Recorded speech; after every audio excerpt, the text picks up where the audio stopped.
Hello my scrappy friends, it is Jess here from the Scrappy Sisters and thank you for joining me for Kitaholic Kits design team layout. So I started with this super cute paper, but I really wanted to use the purpley paint side. So I cut off about 1/2 inch on two of the sides, so it became an 11 by 11.5 by an 11.5 piece of paper, and stuck it onto a white mat, bringing it back out to 12 by 12. I then have a lot of photos I'm going to work with this layout. So I then spent a little bit of time creating a sequin title. I cut out a cut file, stuck that cut file to some plastic, stuck the sequins on top, realized that you couldn't read it at all, then basically scratched all the sequins off and colored around the cut file in black because that made it a little bit easier to read. Stuck the sequins back on again, you still couldn't read what it was, so then I stuck some of the little thickers that came in the kit on top as well. And now you can read it, not because you can read the sequin words, but because you can read the little thicker letters. It was so cute in my head and it didn't quite work out. What actually does look super cute, and you unfortunately don't get to see it, and I didn't really pay enough attention, but I'm going to try this next time, is actually like the underside. It was much easier to read because the lettering was like on top instead of underneath the sequins. And the sequins were a little bit more subtle. So that's how I'm going to do it next time. So same process, but with the sequins being on the back, like being on the underside and being seen through the plastic, then instead of the sequins being on top. So that's my next way of giving this technique a little try. I did use a lot of glue. It's actually still drying. There's still a few little white cloudy parts on the plastic, but it'll eventually dry. But I just was too excited to keep making the layout. But as you can see, I've got quite a few photos. I've got 4 3x4 photos. So once I trimmed them right down, put them on 2 mats and then stuck them back on again, they just fitted perfectly across the purple section and not going out onto the white border. Ideally, I would have liked to put a little bit of a purple border around each photo, but we go with what we can. This whole layout didn't entirely turn out the way I had it planned in my head.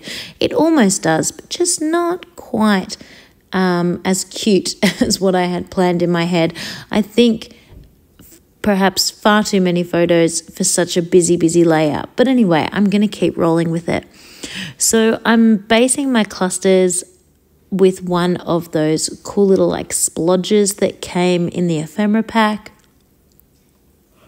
as well as another little piece of ephemera.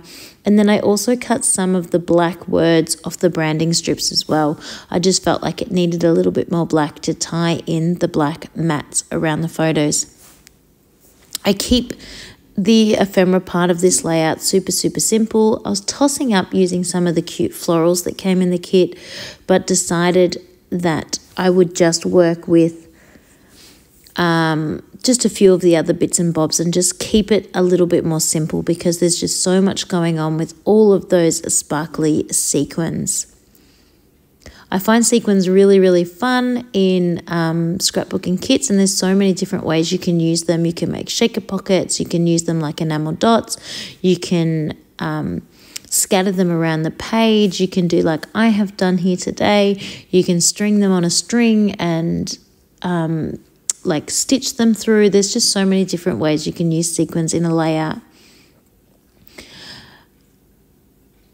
I am popping some of the ephemera up on foam. I was really unsure where to put that little red rainbow because I was actually trying not to cover up Thomas's beautiful writing because he's so young. He's still in his very start of his writing journey, and I wanted to try and sort of remember how his writing looked when he was still 4.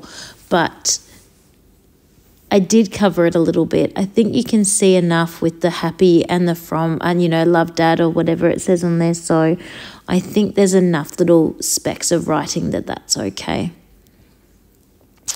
I then decided to pop on the cute little wood veneer hearts that came in the kit. I just used the really tiny ones.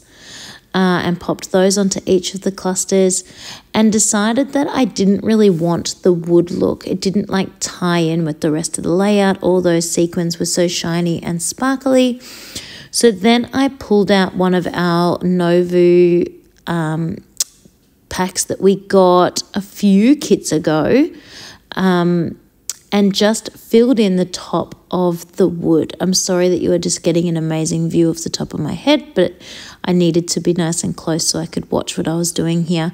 And that's one of the Novus that came in our previous mixed media kits. And I'm just popping that beautifully on top of the wood, and you'll be able to see that a little bit better in the close-up photos. Once that is done, this layout is done. I don't add anything else to it. It was getting a bit crazy busy enough as it is. But this is the finished layout. I think that many photos is probably close to the maximum amount of photos that I ever put on a single layout. I feel like it stretches my creativity and really pushes my limits in what I'm able to create with that many photos on a page. But I do thank you so much for watching, and I can't wait to share my last December layout with you next week. Bye.